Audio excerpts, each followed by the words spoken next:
Por fin. Ay. Por fin. Aquí lo platicábamos mucho y yo lo esperaba. No lo creí nunca, pero por fin Checo Pérez tuvo un primer lugar. Eso es perversidad absoluta, ¿eh? Tú le echaste la sal, Manelik, tú le echaste la sal. Sí. ¿Cómo te alegras de ese primer lugar? Es tristísimo. Ya hoy fueron las prácticas, ¿no, Alejandro? Ahorita estaba haciendo la primera práctica libre y en un ratito la segunda. Entonces... Pero ya, digamos, él está en casita o en algún hotel bien confinado. Checo Pérez por fin es el primero. Por fin es el primer piloto de la Fórmula 1 en dar positivo en coronavirus. Qué malo. Pero lo más triste es dónde se contagió. Eso es lo más triste, ¿dónde se contagió? ¿Usted sí sabe dónde se... Adela sí sabe dónde se contagió? Yo sí sé, en ¿Dónde? Guadalajara. Se vino a festejar a Guadalajara y a estarse tomando selfies con sus admiradoras y mira. Yo no sería tan aventado para decir que se contagió en Guadalajara, porque estuvo en Italia, Alejandro, y hasta subió fotos de que estaba... Sí, pero fíjate que él, en la mañana es ahorita, hace un ratito, hora de Europa, subió un video donde dice pues, que dio positivo en el coronavirus. Él dice ahí en ese video que vino de urgencia a México la semana pasada porque su mamá tuvo un grave accidente, no aclara qué grave accidente. Y seguramente en esas fue donde se contagió. Ahora, pues finalmente sí es el primero de la Fórmula 1, el primer piloto. Y es un poco como esta mala suerte al deportista mexicano. No era penal de México contra Holanda. ¿Es el llamerito?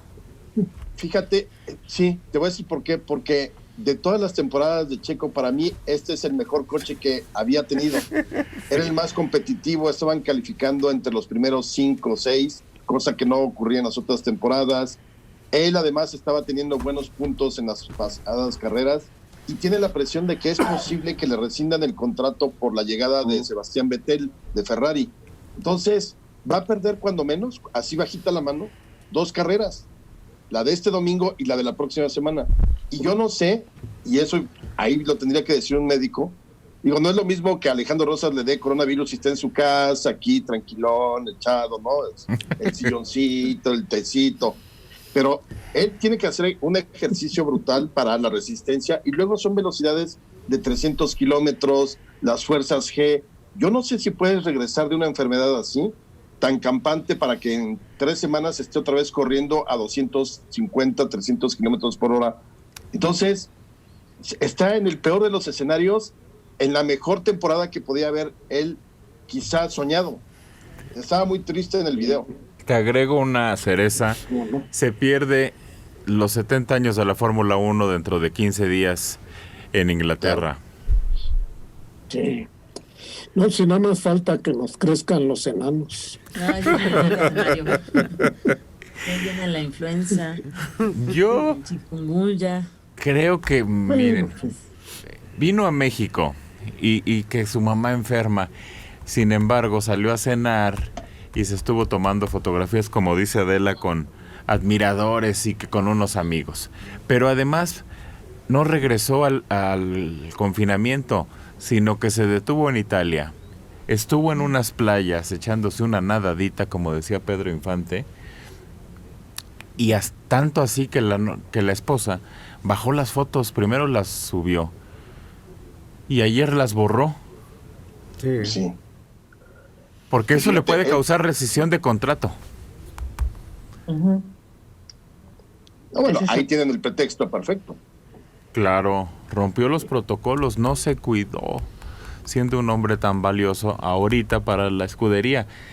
Se salva porque como la temporada se recorrió un mes, no lo pueden correr. Tiene una cláusula su contrato donde dice que no lo pueden correr durante la mitad de la temporada, la que no se cumple hasta pasando hoy. Entonces no lo Pero pueden le dieron correr. un mes más. Exactamente hoy tenía que tomarse la decisión a más tardar de qué iba a suceder con él, si le rescindían para dárselo a Betel o seguía. Esta fecha se recurrió hasta el 30 de agosto. Entonces pero ya por lo pronto pierde la 1 de agosto y pierde la segunda, las 2 de agosto. Pues no, yo lo veo muy difícil. Además, quién sabe qué daños le pueda traer al pulmón esta mugre de bacteria que tenemos asolándonos en todo el mundo, porque ya ves que en algunos casos necesitan después Habla Mario, terapia. es importante lo que dijo Mario. ¿Qué dijo? No es bacteria. Eso, Si virus. fuera bacteria con una penicilina ya se... Lo matamos. Claro. Este virus, que ya ves que en algunos casos deja pequeñas hemorragias, microhemorragias en los pulmones. Pues ojalá. Sí, es terrible el daño a los tejidos. Salieron publicadas las fotos de algunas autopsias, daño en el hígado, daño en cada órgano. Es tremendo el efecto destructor de células del coronavirus. Y además, Mario, se da hasta en los asintomáticos. Sí. Sí. El daño se presenta hasta en la gente que no tiene síntomas. Yo no lo había pensado, pero tienes razón, Alejandro. Puede regresar tocado de esta enfermedad. Y te digo, no es lo mismo que regrese tocado una persona normal que hace vida cotidiana, el súper, limpias la casa, a alguien que tiene que estar físicamente al 110% por la presión a la que se someten en términos de velocidad, de fuerza de gravedad en las curvas, todo ese tipo de cosas. Ahora, según él dijo, es asintomático hasta este momento, pero por la cara que se le ve en el video, yo creo que el dolor lo trae hasta las cachas, porque sí se ve muy triste. A mí me da risas, pero son risas de esas tragedias griegas, porque en verdad era su mejor año. Y era su brinco hacia la escudería a la que se va a abrir ¿Sí?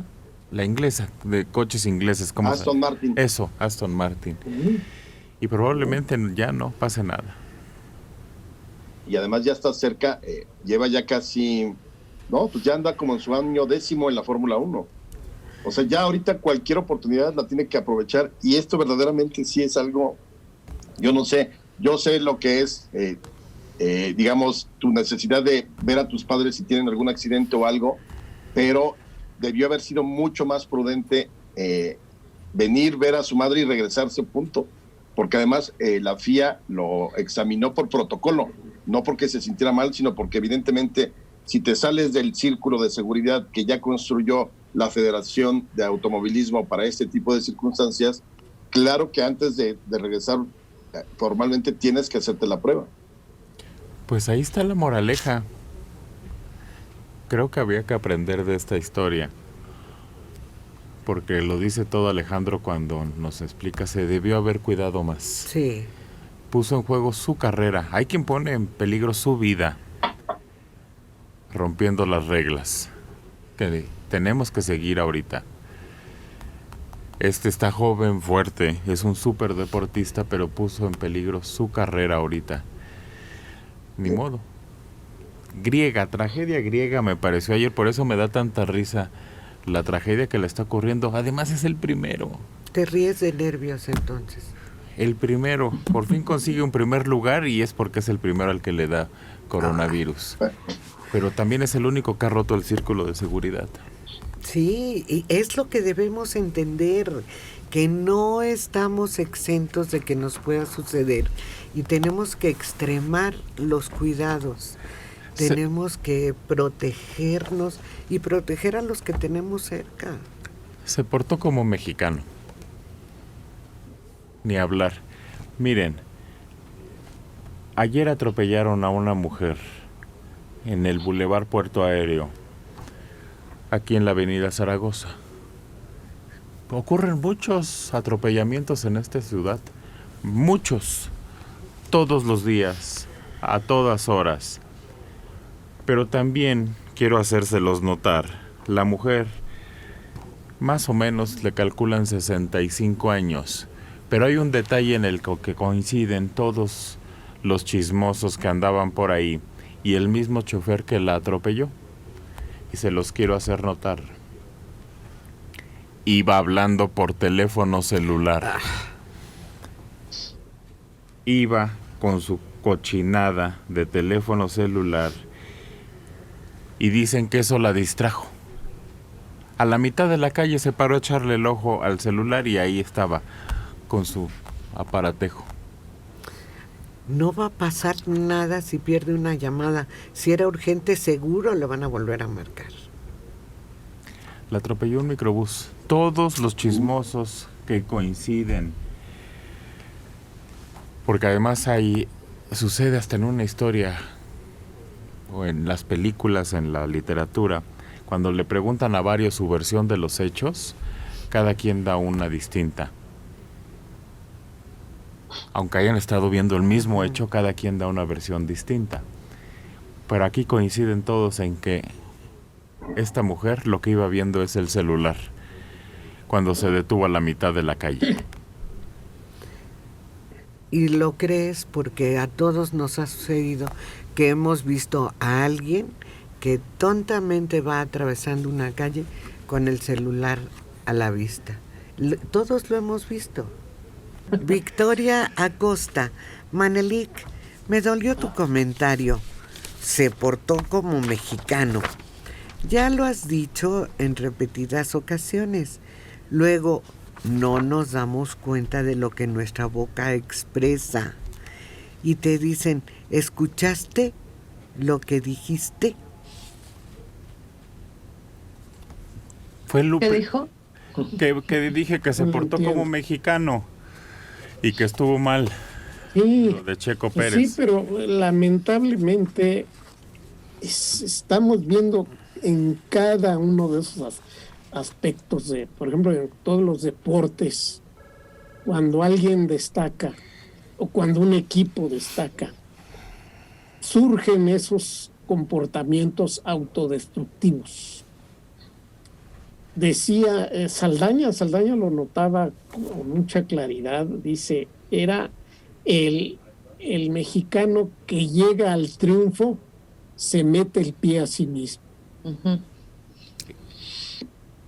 Dora. ¿Por qué? Estamos... No sé. Perdón. No. ¿Por qué? No, adelante. Sí. ¿Por qué? Porque se sabotea. Saldaña lo sabía bien, él vivió en París y Sí. tenía un discurso muy, muy elaborado de eso que está diciendo Mario. Lo había visto cuando llegaba ahí el inmigrante mexicano y cómo se metía la pata. Primero le metía la pata al de al lado y luego él solito, Dora. Sí, yo también lo pensé cuando se comentó lo de Checo. Como mexicano, vámonos al otro lado. ¿Qué lugar ocupamos en fallecimientos por COVID? El tercer lugar. Tercero. Y no iniciamos la pandemia al parejo que en Europa, que son, ni Estados Unidos siquiera, que fueron los primeros lugares. Esa es otra prueba de que los mexicanos somos indisciplinados, que creemos en la frase, a mí no me va a pasar. Que creemos que hay que competir por el primer lugar, pero en el mundo bizarro, en ese desastre. Como sea, pero hay que sobresalir. No, Gloria, no se enoje. Si al interior de su hogar usted ha logrado tener disciplina, orden, y que en un momento rompa con lo que tradicionalmente hace el mexicano en un afán de violar las reglas, de desobedecer, de retar, de demostrar que es superior cuando lo único que demuestra es su gran complejo de inferioridad y de falta de educación, la felicito. Desafortunadamente nuestro país todavía no tiene esas reglas. Sí, yo agregaría y me sumo a lo que dice Dora. Efectivamente, seguramente hay mucha gente que ya tiene una vida cívica importante, que logra mantener una disciplina, un control, que paga impuestos, que digamos que se compromete como ciudadano con el país. Pero no es la mayoría y eso es un hecho. O sea, sí somos una sociedad inconsistente, muchas veces muy gandalla. O sea, el gandallismo yo creo que es una de las definiciones de gran parte de la sociedad mexicana. Lo vemos con estos actos de rapiña cuando se tiene un accidente, un tráiler con distintos productos. Somos solidarios de petate, como se podría decir. Si hay un evento que conmueva a todos, 3 días sí nos unimos, la mano, los puños abiertos, los puños elevados. Termina eso y no hay solidaridad diaria. ¿Cuál es la solidaridad diaria? Ponte el cubrebocas, hazlo por ti y hazlo por el otro. Paga tus impuestos, recoge las heces de tus perros cuando salgas a las calles, no tires basura. Parece que son tonterías, pero ahí te das cuenta del tipo de sociedad que somos. Y claro que cuando uno dice, pues es que nos comportamos como mexicanos, hemos sido así siempre. Claro, insisto, debe haber ya mucha gente que ha ido cambiando su manera de pensar, la mentalidad, pero en términos generales somos muy mexicanos. Mensaje de internet. Buenos días a todos. Manelik, respeta a la señora accidentada. Por otra parte, la gente no entiende que no debemos traer el celular en la mano cuando vamos por la calle. Pues yo creo que a eso se refería Manelik, a que pero no entendemos. Le faltó el respeto a la señora. No, pero sí quiero que sea un ejemplo de los demás. No nada ofensivo ni nada. No, y ojalá entendiéramos lo que nos puede suceder si no dejamos el celular en la bolsa cuando andamos en la calle.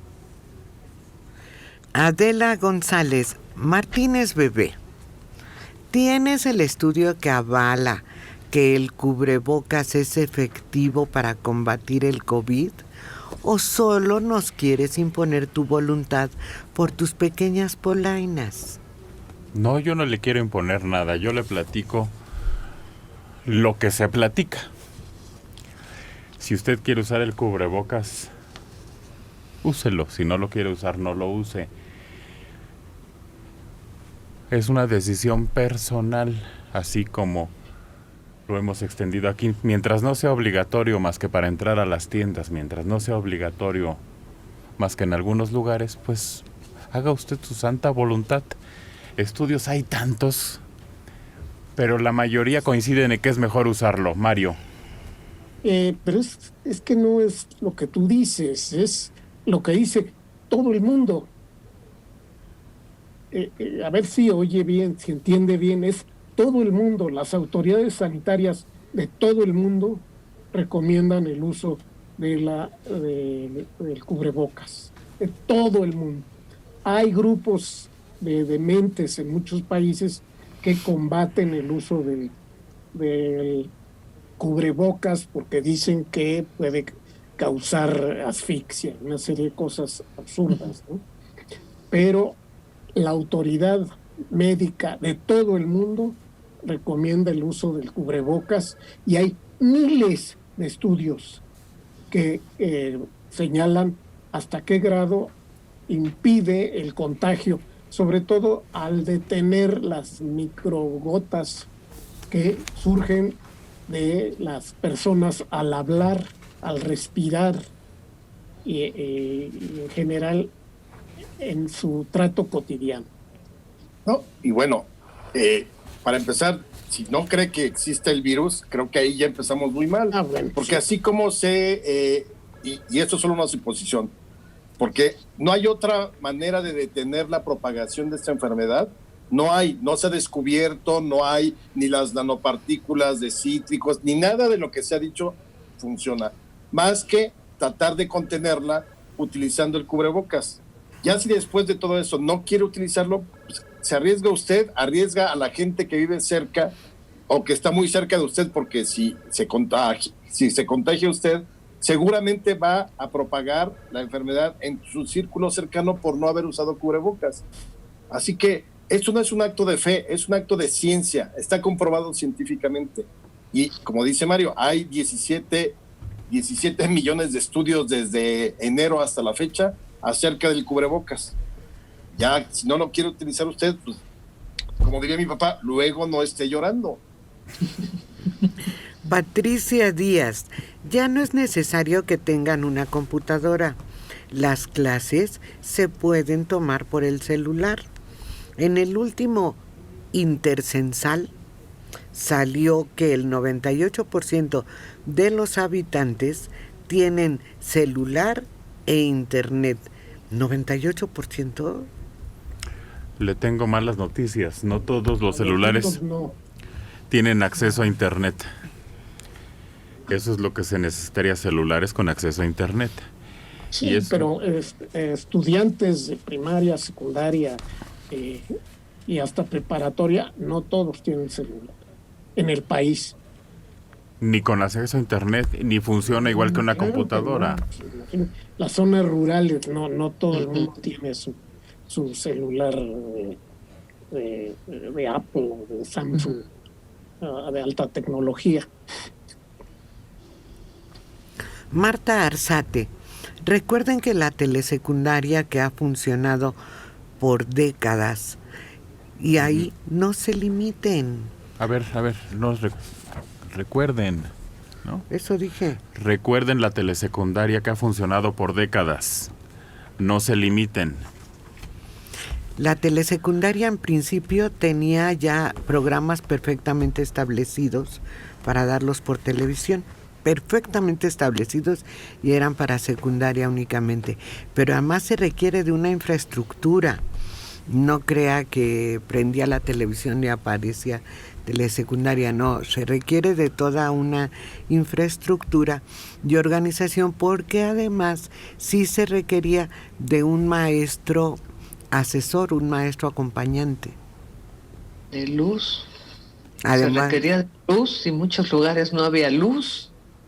Y fue un caso muy notorio en donde se puso la instalación, las pantallas, se levantó el censo en la población, cuántos niños, qué horarios, pero no tenían luz.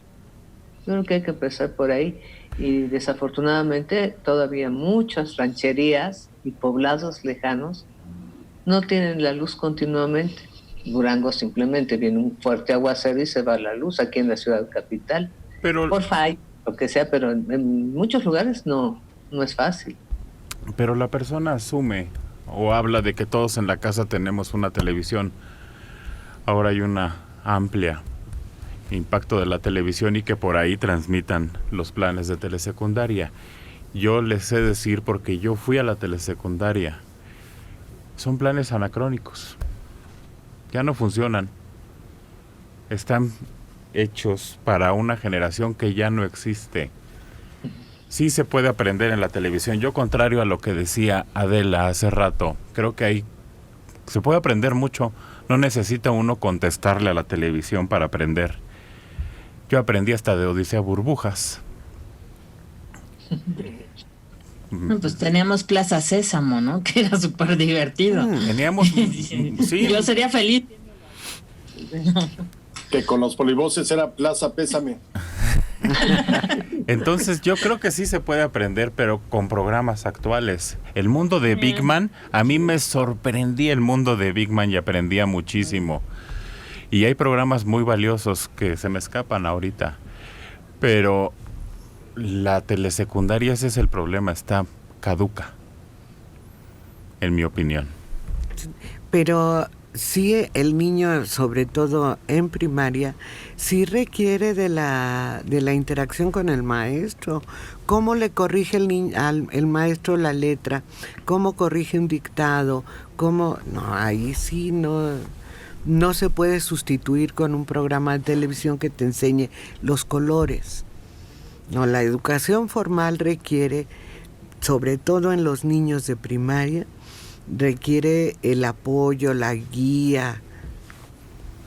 De otra manera es muy difícil. No nos vamos a poner de acuerdo.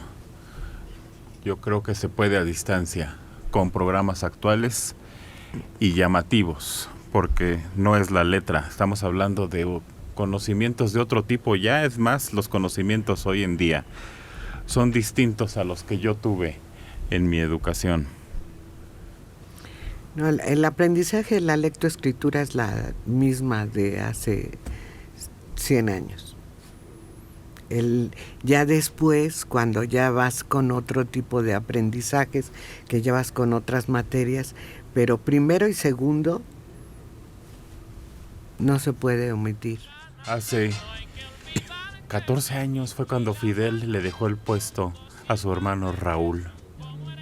¿14 años ya? Fue en 2006, creo. Híjole. Y fue un momento para mí muy interesante porque era la primera vez que veía a Fidel Castro alejarse del poder y dejaba a su hermano. Fue muy interesante. Leticia Velázquez, había un programa que se llamaba El Tesoro del Saber. Muy bueno, yo aprendí mucho de ese programa.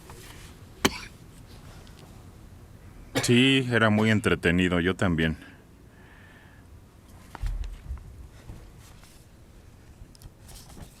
María de Los Ángeles Miranda. Ese programa ya. tenía una canción. Ya le pasó que el me efecto, encantaba. ¿te acuerdas de Lolita Ayala? A Lolita Ayala le pasó un día en su noticiero que no podía ni hablar. Y ahora iba a regresar a hacer unas cápsulas, creo que a MBS o a Imagen, no me acuerdo a qué cadena. Y la estaba entrevistando Maxine. Y lo mismo, que le vuelve a dar el achaque. Uy, la chiripiorca. Sí, le acaba de pasar a Maxine Goodside. María de ¿Por los... qué me quitan el aire? Ay, porque es lo que me está provocando todos. María de Los Ángeles Miranda. Buenos días. Cada quien tiene su lugar. Adelita es Adelita. Y Manelik es aprendiz. La maestra es la maestra. Bájale, Manelik. Tú no eres maestro. No le bajo. Tengo mi idea. Y Adela tiene las suyas y yo creo que cambian de época y son distintos momentos los que estamos viviendo. Lo mismo que decía de la telesecundaria. Tus labios me enseñaron a sentir lo que es ternura. Este gran éxito de Los Panchos tiene una anécdota muy curiosa. Estaban en una reunión, en una fiesta, Los Panchos, y estaba Claudia Estrada, que ya había hecho su inicio en la carrera artística, y de pronto empezó a cantar Claudia Estrada esta canción, y Los Panchos dieron un salto y dijeron: esa es la canción que estábamos buscando. Y se quedaron con la canción, la grabaron y se convirtió en un éxito, una de las canciones que más se identifican con este trío, que es el más famoso, yo creo, en México. Todo México cantaba Contigo y con Los Panchos. Pero claro, Claudia Estrada tenía otros éxitos que también sonaron de manera muy importante en voces como la de María Victoria, con eso de Todavía no me muero. Sí. María Victoria fue un exitazo. Sí, Mario. No, me decía que Los Panchos practicaban la dialéctica en las canciones, porque está contigo, pero también sin ti. Estás, ya no me quieras tanto y quiéreme mucho. Quiéreme mucho. Y la estamos recordando porque en 1910 nace Claudio Estrada, que su vida tiene varias anécdotas, pero él no pensaba nacer en Veracruz. Lo que sucede es que sus papás fueron a realizar una actividad al estado. Su mamá iba ya próxima a dar a luz y pues ahí le tocó. Pero él decía, se los aclaró porque lo registran en el Distrito Federal a los pocos días. Pero para evitar confusiones, decía Claudio Estrada, que era un hombre simpático, bromista, que le gustaba hacer un comentario amable de todo lo que le ocurría. Pero un 31 de julio de 1910 nace Claudio Estrada. Él muere en 1984, pero dedicó realmente su vida a la música y incluso dio clases durante mucho tiempo, porque le gustaba transmitir los conocimientos que él de manera empírica había adquirido, sobre todo en el manejo de la guitarra. Tenía una sonrisa fija, es decir, no se la podía uno quitar del rostro. Ujú. Y por cierto, yo presencié su última boda. Él se casó con una jovencita, precisamente ahí en el restaurante de Saldaña que tenía ahí en la calle de Hamburgo, con la Casa de la Nostalgia. Entonces ahí le hicieron su boda y creo que como al año se murió, ¿no? Fue demasiado para él. Bueno. Fue muy amigo de Cantinflas, a quien conoció en una carpa, y dijo Claudio de Cantinflas: este jovencito es muy respetuoso y simpático y con muchas ganas de trabajar. Pero se hicieron muy amigos, incluso cuando Cantinflas va a trabajar al Teatro Follis, llamó a Claudio para que le hiciera canciones para unas revistas. Inicialmente le hizo 3 canciones que gustaron mucho al público, y el mismo Cantinflas lo recomendó con el director de la XQ, pero nunca lo recibió. Entonces se fue de gira por todo el país y, pasando por Jalapa, decide quedarse ahí, dar clases de guitarra, aunque tocaba en radio y le pagaban anunciando sus clases. Como no tenían recursos, le pagaban para anunciando sus clases, y de esa manera él llevaba dinero a su casa, y además lo contrataban para serenatas y reuniones. Y este es un poco de la vida artística de Claudio Estrada, quien fallece en 1984. Toda su vida estuvo relacionada con la composición, la música. Se dedicaba por entero a escribir sus canciones y realizó giras y se presentaba en diferentes lugares, pero la mayor satisfacción, según él mismo lo decía, fue esta canción de Contigo. Tuvo mucho éxito con Los Panchos. En un lugarzucho lo escucharon y fue un exitazo, pero decían que la mejor versión era otra. Él mismo lo decía, que la mejor versión que se logró de su canción no era con Los Panchos, era la que más dinero le había dado, porque además le dijeron: pues usted se volvió rico con esa canción, y dijo: no, hombre, ese dinero me lo gasté en 1 mes y medio, ni me duró. Pero estaba muy orgulloso de esta versión y decía que era la mejor interpretación que se había hecho de su obra. Las horas más felices de mi amor fueron contigo. Mensaje de internet. Por eso Solo espero cuando salga Cosme, el gatito de Alex. Vanessa Aro, muy buenos días. Hoy salieron los resultados de asignación a secundaria y mi hija se quedó en su primera opción.